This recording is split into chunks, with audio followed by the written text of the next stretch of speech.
Good morning students. आज हम आपका चैप्टर नंबर 5 स्टार्ट करेंगे, डेट इज डाटा हैंडलिंग।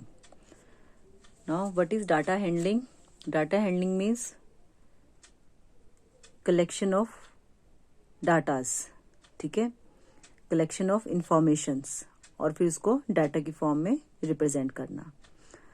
जैसे डे टू डे लाइफ में आप देखते हैं कई तरह की इंफॉर्मेशंस आपके आसपास आती हैं, ठीक है। जैसे यहाँ पे एग्जांपल दिए है, runs made by a batsman in the last 10 test matches, कि एक बैट्समैन ने अपने लास्ट 10 टेस्ट मैचेस में कितने रन्स बनाए, ठीक है।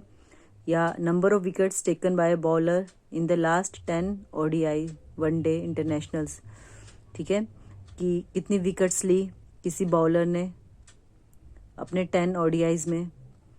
उसका marks scored by students in your class in mathematics unit test, कि आपकी क्लास में स्टूडेंट्स के कितने मार्क्स आए मैथमेटिक्स टेस्ट में।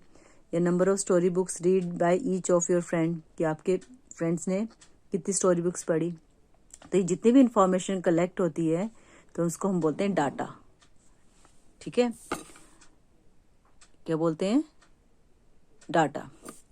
Data is usually collected in the context of situation that we want to study. Actually में data जो है उसी कंटेक्स्ट में जो है कलेक्ट किया जाता है जिसमें जिस तरह हम स्टडी करना चाहते हैं। जैसे कई बार क्या है, टीचर वो एवरेज हाइट जो है स्टूडेंट्स की जानना चाहता है कि स्टूडेंट्स की एवरेज हाइट क्या है, ठीक है।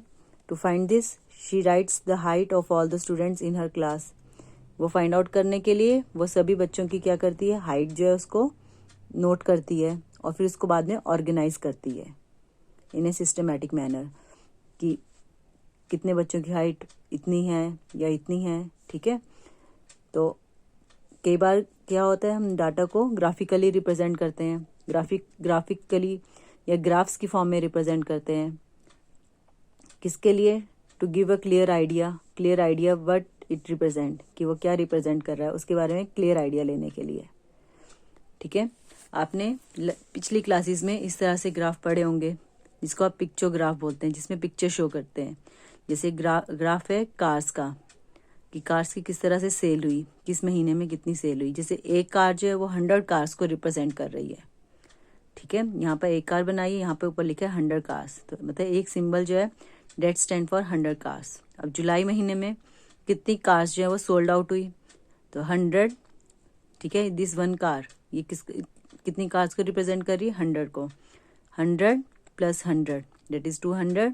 और ये देखिए यहाँ पे हाफ बनी है तो इसको आप 50 मान लीजिए, ठीक है। तो डेट इज 250 कार्स जुलाई महीने में सोल्ड हुई। अगस्त में कितनी हो गई, 100 100 100 मीन्स 300 कार्स। सितंबर में कितनी हो गई, तो 1 2 3 4 टाइम्स कार्स शो की है, तो डेट इज 400 कार्स, ठीक है। तो सबसे ज्यादा कार जो है कब सोल्ड आउट हुई, इन द मंथ ऑफ सितंबर। तो जो पिक्चर की फॉर्म में शो करते हैं ग्राफ, उसको बोलते हैं पिक्चोग्राफ, ठीक है। Next, bar graph. देखिए बार ग्राफ क्या है, ग्राफ जो कि बार्स की फॉर्म में हो, ठीक है। बार्स जिनकी विड्थ इक्वल है उसे हम बोलते हैं बार ग्राफ। और देयर हाइट, और उनकी हाइट जो है वो रिस्पेक्टिव वैल्यूज को शो करती है। This one is known as bar graph. Bar graph के बीच का देखिए गैप जो है वो बिल्कुल क्या होगा, इक्वल होगा, और इनकी जो है विड्थ भी इक्वल होगी, ठीक है। तो this type of graph is known as bar graph. ये भी आपने 7th क्लास में ड्रॉ किए हैं। नेक्स्ट है डबल बार ग्राफ। ये डबल बार ग्राफ क्या होते हैं? This type of graphs show 2 sets of data simultaneously. 2 sets जो है वो इकट्ठे बताते हैं। This is known as double bar graph. जैसे ये बार ग्राफ क्या दे रहे हैं कि मार्क्स ऑब्टेन बाय स्टूडेंट्स के द्वारा एक मार्क्स ऑब्टेन किए गए, एक स्टूडेंट के द्वारा कितने मार्क्स ऑब्टेन किए गए। ये जो व्हाइट वाला पोर्शन है वो बता रहे हैं कि 2005 और 6 सेशन में उसके मार्क्स, और जो ब्लैक वाला पोर्शन है वो 2006 और 7 के, ठीक है। यहाँ पे लिखा हुआ है ना इस तरह से, ब्लैक वाला पोर्शन जो शो कर रहा है कि 2006 और 7 के बीच में मैथ्स में उसके कितने मार्क्स आए, और 2005 और 6 के सेशन में मैथ्स में उसके कितने मार्क्स आए। यहाँ पर ये मैथ्स वाला बता रहा है, ठीक है। जैसे आप बोल सकते हैं कि 2005 और 6 में उसने 30 मार्क्स जो लिए, और 6 और 7 में उसने 60 मार्क्स लिए, किसमें, मैथ्स में। उसे सोशल साइंस के बता रहा है, साइंस का बता रहा है, इंग्लिश का बता रहा है, और जैसे ये हिंदी का बता रहा है। ये दोनों सेशन में जो है उसने हिंदी में सेम मार्क्स लिए। ठीक है, तो this is known as double bar graph. ये आपको 2 साल की उसकी परफॉर्मेंस बता रहा है। ठीक है, उसका नेक्स्ट है ऑर्गेनाइजिंग डाटा। डाटा को ऑर्गेनाइज करना। देखिए, डाटा जो है जनरली अनऑर्गेनाइज्ड मैनर में रहता है, तो उसे हम बोलते हैं रॉ डाटा। जैसे कि आप मान लीजिए कुछ ग्रुप ऑफ स्टूडेंट्स, आप उनके फेवरेट सब्जेक्ट जो है पूछ रहे हैं।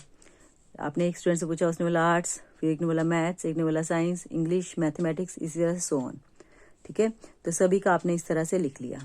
अब ये अनऑर्गेनाइज डाटा है, आप क्या करोगे, इसको ऑर्गेनाइज करोगे। ठीक है, तो ऑर्गेनाइज किस तरह से करोगे, इस तरह से देखिए यहाँ पे टेबल बना है ये, कि आर्ट्स कितने बच्चों को पसंद है, वहां पे आप काउंट कर लोगे पीछे। ठीक है, तो ये इस तरह से टैली मार्क्स, जैसे 1 2 3 4 5 बंच बना रहे हैं, 6 7 स्टूडेंट्स ऐसे हैं जिन्हें आर्ट्स पसंद है। उसका मैथमेटिक्स, तो जैसे आप रीड आउट करते जाएंगे वैसे ही 1 2 3 4 5। यहाँ पे आप देखेंगे ना, यहाँ पर नीचे जो क्वेश्चन दिया है कि मैथमेटिक्स देखिए 1, तो 1 बार लगा ली, 2 3 4 5। ठीक है, तो 5th वन के लिए आप क्या करेंगे, स्लांटिंग लाइन लगाएंगे। ठीक है, तो इनको बोलते हैं टैली मार्क्स। यहाँ पे नंबर ऑफ स्टूडेंट्स टोटल 5 आ जाएंगे। जैसे साइंस जो है 6 स्टूडेंट्स को, इंग्लिश जो 4 स्टूडेंट्स को। ठीक है, और ये जो नंबर जितनी बार रिपीट हो रहा है उसको हम बोलते हैं फ्रीक्वेंसी। फ्रीक्वेंसी क्या होती है, frequency gives the number of times that a particular entry occur, कि कितनी बार जो पर्टिकुलर एंट्री आ रही है।